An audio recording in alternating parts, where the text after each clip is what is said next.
தென்னாடுடைய பெரியவா போற்றி, பெரியவா போற்றி, பெரியவா என் நாட்டவர்க்கும் இறைவா போற்றி, இறைவா போற்றி, இறைவா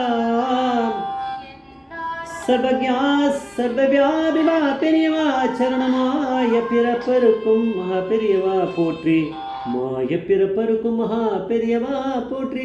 அபார கருணா சிந்தும் ஜானதம் சாந்தரூபணம் ஸ்ரீ சந்திரசேகர குரும் பிரணமாமுதானம் கலியுக காஞ்சிமானி யூடியூப் சேனல் பிரத்யேகமாக நமது மகாபெரிய பக்தர்களுக்கு ஏற்பட்ட கொண்டிருக்கும் அனுபவங்களை ஒவ்வொரு நாளும் ஒரு அனுபவம், ஒவ்வொரு நாளும் நீங்கள் கேள்விப்படாத ஒரு அனுபவம். அதுக்கு ஒரு தலைப்பு, நீங்கள் அனுபவத்தோட தலைப்பு சிக்காகோவில் சொன்னதையே தான் மெட்ராஸ்லேயும் சொல்கிறார். சிக்காகோவில் சொன்னதையே தான் மெட்ராஸ்லேயும் சொல்கிறார். இந்த சேனலில் இதுக்கு சப்ஸ்கிரைப் பண்ணலன்னா பண்ணுங்கள். உங்களுக்கு பிராப்தம் இருந்தால் நீங்கள் புது புது அனுபவங்களை கேட்க முடியும். அது உங்களை பொறுத்து இருக்குது. அதுக்கு எனக்கும் பெரியவாக்கும் எனக்கு மட்டும்தான் சம்பந்தம் இருக்குது. அது உங்களுக்கு வாய்ப்பு இருந்தால் நீங்கள் கேட்கலாம், உங்களுக்கு பாக்கியம் இருந்தால். இது ஓரிக்கை ஸ்ரீ மணிமாமா, கோபாலபுரம் மணிமாமான்னு வாவா. அந்த ஓரிக்கை மணிமண்டபத்துக்கு அந்த மெயினாக இன்ஜினியராக இருந்தவர் அவர். அவருடைய அனுபவம். இவருடைய அண்ணாவோட பிள்ளை சிக்காகோவில் இருக்காராம். அந்த அந்த பையன் ஒரு யூத் மாதிரி நினச்சிக்கலாம். அவன் வேலையில் இருக்கானா இருக்கும், வேற என்ன அவர் சொல்லலைன்னா நம்ம அனுமானம் பண்ணலாம். எதுக்கு அங்கே போகிறார்? அவர் மட்டும்தான் அங்கே இருந்திருக்காரு, ஃபேமிலியெலாம் அங்கே இருந்திருக்கு. அப்போ அந்த பையன் ரொம்ப ஒரு யூத்தான இதில் அங்கே ஏதாவது வேலையில் இருக்கானா இருக்கும்.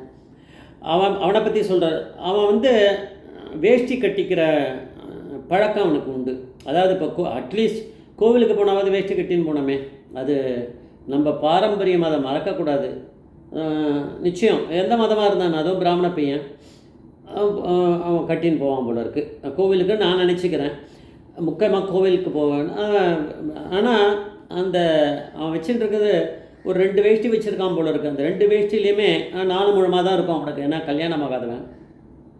ஒரு பொட்டு மாதிரி ஒரு ஓட்டை இருக்குது. அதாவது இப்போ அந்த நெருப்பு பட்டா எப்படி ஆகும் அந்த மாதிரி குட்டியாக 2 இடத்துல 1-2 இடத்துல அவன் அதை கட்டின்னு தான் போகிறான். ஆனால் அவனுக்கு தெரியும் அந்த மாதிரி ஓட்டை இருக்குதுன்னு அவனுக்கு தெரியும்.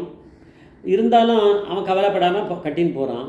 ஆனால் நம்ம இந்து சாஸ்திரம் எது சொல்கிறதுன்னா, நீ எதாவது பண்ணிக்கையா, ஆனால் நீ உடுத்தின்னு இருக்க ட்ரெஸ்ஸில் இந்த மாதிரியெல்லாம் எதுவுமே இருக்கக்கூடாது அப்படின்னு சொல்கிறதுன்னா அதை அந்த பையன் அலட்சியம்னு அங்கே சொல்ல முடியாது. இன்னும் இப்போ இதை கட்டின்னு போகிறோம் அவ்வளோதானே, ஏதோ நம்ம ஒரு ட்ரெஸ் போட்டுக்கிறோம் அவ்வளோதானே, மற்றபடி ஒன்றும் பிரச்சனை இல்லை அப்படின்னு அவன் மனசளவுக்கு அவனுக்கு தெரிஞ்சே தான் அதை பண்ணுறான். அதை போகிறான். அவனுக்கு ஆனால் அந்த சாஸ்திரம் தெரியாது, சாஸ்திரத்தில் இப்படி சொல்கிறதுலாம் அவன் அப்படியே பண்ணுறான் போல இருக்குது. அப்புறம் பெரியவா மாபெரியவா சிக்காகோவில் இருக்க மாட்டாரா, மெட்ராஸில் தான் இருப்பாரா, இல்லை இந்த இடத்துல பெரியவா தான் சர்வ வியாபி இல்லையா. இந்த பையன் சிக்காகோவில் இருக்கான் இல்லையா, அவன் கனால ஒரு நாளைக்கு வந்துட்டு பெரியவா சொன்னாலாம், டை ஓட்டை வேஷ்டி கட்டிக்காதடா அப்படின்ட்டாரான். சொன்னார், கனா போயிடுத்து. ஆனால் அந்த பையனுக்கு அந்த கனா வந்த பிறகு கூட அந்த இம்பேக்ட் கிடைக்கல. பெரியவா சொன்னால் பெரியவா தத்ரூபமாக பெரியவா கனாவில் சொல்கிறான், நல்லா தெரியுது.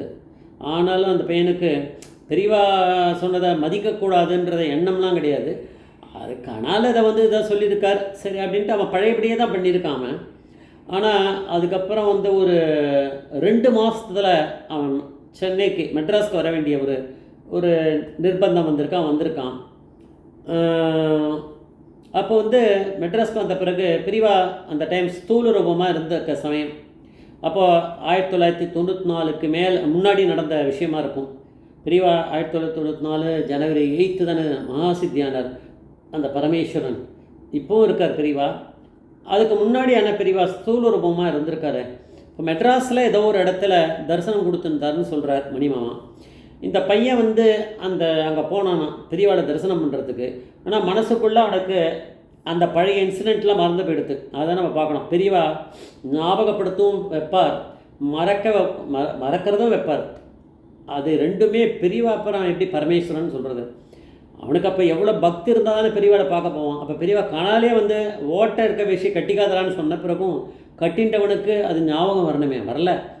வேஷ்டி கட்டின்னு தான் போயிருக்கான். ஆனால் இன்றைக்கி என்ன பண்ணிட்டான், நல்லா ஞாபகம் வந்துருத்தா. அப்போ கணா வந்து அவனுக்கு கொஞ்சம் தெரிஞ்சிருக்கு இல்லையா, மயில்தா தெரியாமல் நல்லதா இங்கேயும் ஓட்ட வேஷ்டி தானே கட்டின்னு போவான், இங்கே நல்ல வேஷ்டி கட்டின்னு இருக்கான். ஒரு ஓட்டெல்லாம் இல்லாத மாதிரி ஒரு நல்ல வேஷ்டியாக பார்த்து கட்டிட்டு உடுத்திட்டு அங்கே போயிருக்கான். அவன் க்யூவில் நிற்கிறான், நிறைய பேர் நிற்கிறாளாம். இவனுக்கு முன்னாடி கிட்டத்தட்ட ஒரு 50-60 பேராவது இருப்பான். பெரியவா அங்கேருந்து ஒரு சமயத்தில் இப்படி இப்படி எழுந்தா மாதிரி இப்படி பண்ணி இவனை பார்த்து டேய் ஓட்ட விஷயம் கட்டிக்காதரா அப்படின்னு சொல்லி அங்கேருந்தே சொல்லியிருக்கார். எல்லாருக்கும் தெரியுது இவனை தான் சொல்லியிருக்கா அப்படின்னு, இவனுக்கும் தெரியுறது தன்னை தான் சொன்னான்னு. இப்போது அவனுக்கு புரிஞ்சிருத்து கனால் என்ன சொன்னாரோ பெரியவா சிக்காகோவில் அவரே தான் அந்த மெட்ராஸ்லேயும் இதை சொல்கிறாருன்றதை அவன் புரிஞ்சுன்ட்டான்.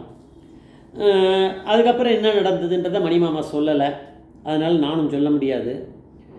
ஆனால் என்ன நடந்தது மணிமாமா சொல்கிறாருன்னா, இவன் நின்றுருக்க அந்த பெரியவா வந்து சத்தியத்தை தானே பேசுவார். அப்போ ஓட்ட வேஷ்டி கட்டின்னு தான் பெரியவா சொன்னால் அது சத்தியம், பெரியவா சத்தியமானவர். இப்போ ஓட்ட வேஷ்டி கட்டிக்கலையே, இப்போ எதுக்கு சொல்கிறார் பெரியவா அப்படின்னா, பெரியவா ஓட்டையாக்கி விட்டுட்டார். பக்கத்தில் வந்து ஒரு அகல் விளக்கு ஒன்று எரிஞ்சிருந்தது. இப்போ அந்த பையன் வந்து அந்த க்யூ நகரும்போது கரெக்டாக பார்த்து இந்த பையனோட வேஷ்டியில் மட்டும் குட்டியாக அப்படி எரிஞ்சு அதை ஓட்டையாகிற மாதிரி பண்ணிட்டார் பெரியவா. பெரியவா நினச்சா தானே பண்ண முடியும். அது முழுக்க எரிஞ்சிருந்தாலும் பெரிய ஆக்சிடெண்ட் ஆகிருக்கலாம், ஃபயர் ஆக்சிடெண்ட். பெரியவா அதெல்லாம் பார்த்துட்டுருவா. பெரியவா வந்து என்ன நடக்கணுன்றது அவர் தானே தீர்மானம் பண்ணுறாரு. சின்ன ஓட்டை வர மாதிரி பண்ணிட்டாராம். அதை எரிஞ்சு அந்த அந்த வேஷ்டி கட்டின்னு இருக்கும்போது கொஞ்சம் எக்ஸ்ட்ராவாக அப்படி போய் அப்படி ஆடுற மாதிரி, காற்றுல அடிக்கிற மாதிரி அப்படிலாம் போய் பண்ணுவேன். அதில் ஒரு சின்னதாகி ஓட்டையாகி அணையும் அணைஞ்சு போயிடுது.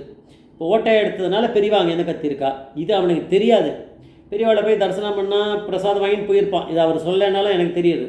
ஆனால் அதுக்கு பின்னாடி தான் போய் வீட்டுக்கு போன பிறகோ என்னவோ போகிற வழியிலையோ கண்டுபிடிச்சானா பெரியவா ஏன் அப்போ சொன்னான், அங்கே சொன்னால் ஓகே சிக்காகோவில், இப்போ ஏன் சொன்னார் அப்படின்றத இவனை தான் சொல்லியிருக்காருன்னு தெரியும். அவர் சிக்காகோவில் சொன்னதே தான் மெட்ராஸில் சொல்லியிருக்காருன்னு தெரியும். ஆனால் மெட்ராஸில் ஏன் சொன்னார்ன்றதை கண்டுபிடிக்கணும். அதுக்காக பெரியவா அந்த புத்தியும் கொடுத்துருவாரு. வேஷ்டியை அவுக்கும் போது பார்த்துருக்கானா, அவுத்து வேறு ஏதாவது கட்டும்போது பார்த்துருக்கானா என்னன்னு தெரியாது, அந்த ஓட்டையை பார்த்துட்டானா. இதை மணிமாமா சொல்கிறா. அப்போ பெரியவா வந்து பரமேஸ்வரன் அப்படின்னு சொல்லி நான் சொல்லலைன்னா நான் ஒரு முட்டாள்னு அர்த்தம். ஜெய் ஜெய்சங்கர் ரவிசங்கர் மகாபிரிய பாதமேஸ்வரம் மகாபிரிய பாதமேஸ்வரம்.